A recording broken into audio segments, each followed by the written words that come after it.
আমরা এখন পৃথিবী বিখ্যাত উমিয়াম লেকের সামনে রয়েছি। উমিয়াম লেক কোথায় আছে সেটা আপনারা কে কে বলতে পারেন দেখি, কমেন্টে লিখে জানান অবশ্যই। তো সেই উমিয়াম লেকের ধারে আমরা একটা পৃথিবী বিখ্যাত, না এখন অব্দি হয়নি তবে হতে পারে এমন একটা ফোন হাতে নিয়ে দাঁড়িয়ে আছি। এই ফোনটা টেকনো কোম্পানির তরফ থেকে এসেছে। টেকনোর অনেক ভালো ভালো ফোন আপনারা দেখেছেন, টেকনো পোভা দেখেছেন, টেকনো পোভা 6 দেখেছেন, 6 প্রো, হ্যাঁ প্রো এসছে। এই প্রোটা কেন এসছে সেটা আজকের ভিডিওতে তো বলবোই, কিন্তু এই ফোনে যে 108 মেগাপিক্সেল ক্যামেরা আছে সেটা দিয়ে আমরা শিলং এর প্রকৃতি ভালো করে ছিন্ন ভিন্ন করে দেখবো, সব জায়গার ফটো তুলবো, অনেক বিশেষ বিশেষ জিনিস আছে সেগুলো দেখাবো, এমনকি আমরা চেরাপুঞ্জি অব্দি যাবো। তবে আপনাদের জানিয়ে রাখি যে এখন অব্দি যা কিছু বললাম তার কোনোটাই কিন্তু এই ফোনের আসল ফিচার নয়। এই ফোনে ভালো প্রসেসর আছে, ভালো ডিসপ্লে আছে, অনেক কিছু অসাধারণ অসাধারণ জিনিস আছে, সেগুলো তো বলবোই, কিন্তু এই ফোনের যে বিশেষ ফিচারটা আছে সেটা আজ অব্দি ইন্ডিয়াতে কোনো ফোনে আসেনি। সেটা কি জানার জন্য ভিডিও দেখতে হবে, লাইক করতে হবে। চলুন আর দেরি করে লাভ কি, লাইক টাইক করে একদম রিল্যাক্স মুডে বসুন, ভিডিও দেখুন, একসাথে আমার সাথে ভিডিওতে ঝাঁপিয়ে পড়ুন। আমরা এখন আছি মেঘালয়ে এবং চেরাপুঞ্জিতে। চেরাপুঞ্জি মানে সেই জায়গা যেখানে পৃথিবীর সব থেকে বৃষ্টিপাত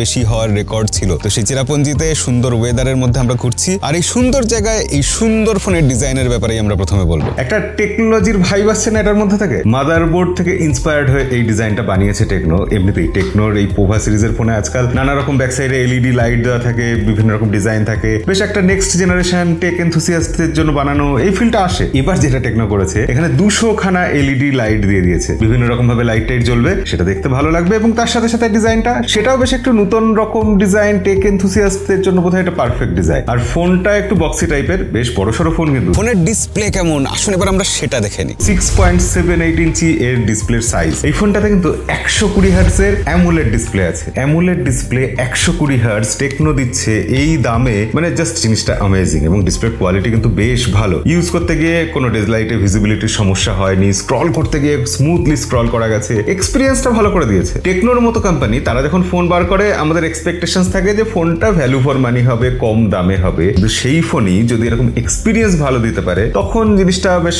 মন কেড়ে নেয়, নজর কেড়ে নেয়। ডিসপ্লেতে চিন আর বেজেল সেটাও কিন্তু লক্ষণীয় ভাবে ভীষণ কম আছে। তার সাথে সাথে একটা ছোট্ট পাঞ্চ হোল আছে, ইন ডিসপ্লে ফিঙ্গারপ্রিন্ট সেন্সর আছে, সেটাও যথেষ্ট ভালোভাবে কাজ করছে। মানে ঘুরিয়ে ফিরিয়ে আমি যেভাবেই বলি না কেন, আলটিমেটলি কথা তো একটাই যে ডিসপ্লেটার কোয়ালিটি কিন্তু যথেষ্ট ভালো। তো এতক্ষণ এই ফোনের অনেক কিছু আপনারা দেখে নিয়েছেন, এই ফোনের প্রসেসর কেমন, এই ফোনের ক্যামেরা কেমন সেটা তো দেখতে হবে। তাহলে আসুন আমরা এবার সেইগুলো নিয়ে আলোচনা করি। মেনলি এখানে 108 মেগাপিক্সেল ক্যামেরা আছে, একটা 2 মেগাপিক্সেল একটা এআই ক্যামেরা, ওগুলো তো দেখতে ভালো লাগার জন্য। 108 মেগাপিক্সেল ছবি কেমন তুলেছে, আমরা যখন ডে লাইটে ছবি তুলেছি, বেশ ঘুরতে টুরতে বেরিয়েছি, অনেক ছবি তুলেছি, ছবি কিন্তু ভালোই আসছে। স্কিন টোন বেশ ন্যাচারাল এবং তার সাথে সাথে বেশ ভালো একটা ভাইব্রেন্ট কালার দিচ্ছে। সব মিলিয়ে ছবিটা ওভারঅল দেখতে কিন্তু ভালো লাগছে। ডিটেলস আমরা যথেষ্ট পেয়েছি। আর কম দামি ফোনের ক্ষেত্রে আমাদের ভয় কি লাগে যে লো লাইটে খুব খারাপ ছবি আসবে, না এখানে কিন্তু খুব খারাপ ছবি আসেনি। লো লাইটে যে ছবি এসেছে সেই ছবি কিন্তু আমাদের প্রত্যাশা মোটামুটি পূরণ করে দিয়েছে। সেক্ষেত্রে ক্যামেরা ডিপার্টমেন্টে এই ফোনটাকে কিন্তু খারাপ বলা যাবে না। খারাপ বলা যাবে না এটা বলছি তার আরেকটা কারণ হচ্ছে এখানে যে 32 মেগাপিক্সেল সেলফি ক্যামেরা আছে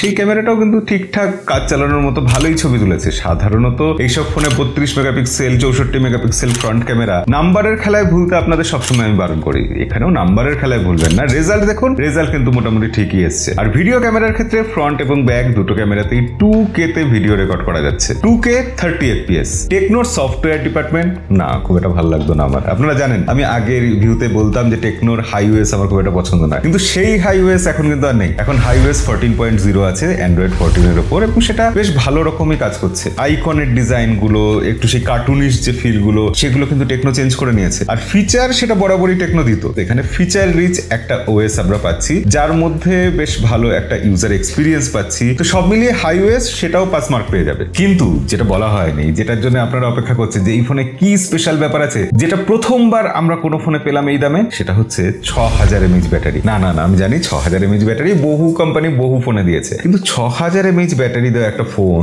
সেই ফোনটা এরকম পাতলা এর আগে কোনোদিন দেখেছেন? না, আমি চ্যালেঞ্জ করে বলতে পারি এর আগে কোনোদিন দেখেননি। 7.9 মিলিমিটার মাত্র থিকনেস, 6000 mAh ব্যাটারি দিয়ে, এবং কি করে এটা পসিবল আমি সত্যি ভাবতে পারছি না। এবং তার সাথে সাথে এর ওয়েট 200 গ্রামেরও কম, 195 গ্রাম মাত্র ওয়েট রেখেছে। Can you believe this? এছাড়াও আরেকটা ব্যাপার যেটা এখনো আপনাকে চমকে দেবে, সেটা হচ্ছে 70 ওয়াটের ফাস্ট চার্জিং এর সাপোর্ট। একটা ফোন 6000 mAh ব্যাটারি দিচ্ছে, মানে ব্যাটারি ব্যাকআপ প্রচুর আসবে। সেই ফোন যদি খুব দ্রুত চার্জ হয় তাহলে সেই ফোনটা ইউজ করতে ইচ্ছা করবে, তো মনে হবে তো ছোটাছুটির জীবনে, আমাদের এই সুপার ফাস্ট জীবনে সেই জিনিসটা কাজে লাগবে সত্যি। তো হ্যাঁ, টেকনো প্র্যাকটিক্যালি ভেবেছে। এই জিনিসটা আমার খুবই ভালো লেগেছে যে 6000 mAh ব্যাটারি দিয়েও পাতলা রাখতে পেরেছে, হালকা রাখতে পেরেছে, তার সাথে সাথে ফাস্ট চার্জিং দিতে পেরেছে। আর দুঃখের কথা কি বলবো, টেকনো কোম্পানি এবার মনে হয় সবার বাজার খেয়ে নেবে এরকম ঠিক করেছে। তার জন্য তারা এই ফোনে সব প্রিমিয়াম ফিচার দেওয়া শুরু করেছে। NFC দিয়েছে এই ফোনে, IP53 রেটিং দিয়েছে একটা এরকম বাজেট সেগমেন্টের ফোনে। এই ফোন একটা ভেরিয়েন্ট এসছে 8GB র্যাম দিয়ে, একটা 12GB র্যাম দিয়ে। এবার র্যাম কি আছে? LPDDR4X র্যাম আছে। এবার স্টোরেজ এখানে 256GB হাইয়েস্ট ভেরিয়েন্ট, এবং সেই 256GB যেটা সেটা কিন্তু UFS 2.2 storage type. Vapour cooling chamber সেটাও টেকনো দিয়ে দিয়েছে। ব্লুটুথ 5.3, ডুয়াল স্টিরিও স্পিকার,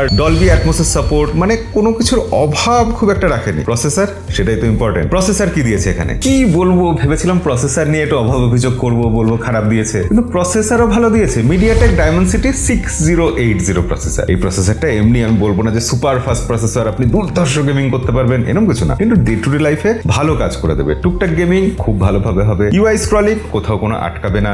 আর মিডিয়াটেক এখন যথেষ্ট ভালো প্রসেসর বানাচ্ছে। তো 6080 একটা 5G প্রসেসর, এই ফোনে 5G ব্যান্ডও সব যথেষ্ট রয়েছে। তো সেক্ষেত্রে এই ফোনটা এমনিতে কিন্তু ভালোই মনে হচ্ছে, বিশেষ করে যাদের এই ডিজাইন পছন্দ হবে, এই ব্যাক সাইডে LED লাইট পছন্দ হবে, তাদের জন্য কিন্তু এই ফোনটা একটা ভালো বিকল্প ফোন হতে পারে, যেখানে ডিসপ্লেটা ভালো দিয়েছে এবং ব্যাটারি এত ভালো দিয়েছে। এটা হলো আসলে একটা বেটার, ফাস্টার অ্যান্ড স্ট্রঙ্গার ফোন। তো সব মিলিয়ে টেকনোর এই ফোনটা আমার মনে হয় আন্ডার 20,000 রুপিতে একটা বেশ ভালো আলোচনা করার মতো ফোন হয়েছে। ভিডিওটা আমি যদিও ফোন লঞ্চ হওয়ার আগেই বানাচ্ছি, তবু আমার ধারণা এটা অফার টফার দিয়ে এই ফোনটা মোটামুটি 17-18 হাজার টাকায় পাওয়া যাবে। তো সেই দামে এই ফোনটা কেমন মনে হয় অবশ্যই কমেন্টে লিখে জানাবেন। আর আপনার আন্দাজ কি এই ফোনটা কত দামে আসতে পারে, অবশ্যই সেটাও কমেন্টে লিখে জানাবেন। তো আজকের ভিডিও ভালো লাগলে লাইক করতে ভুলবেন না। দেখা হবে পরের ভিডিওতে। আজকের মতো বিদায়।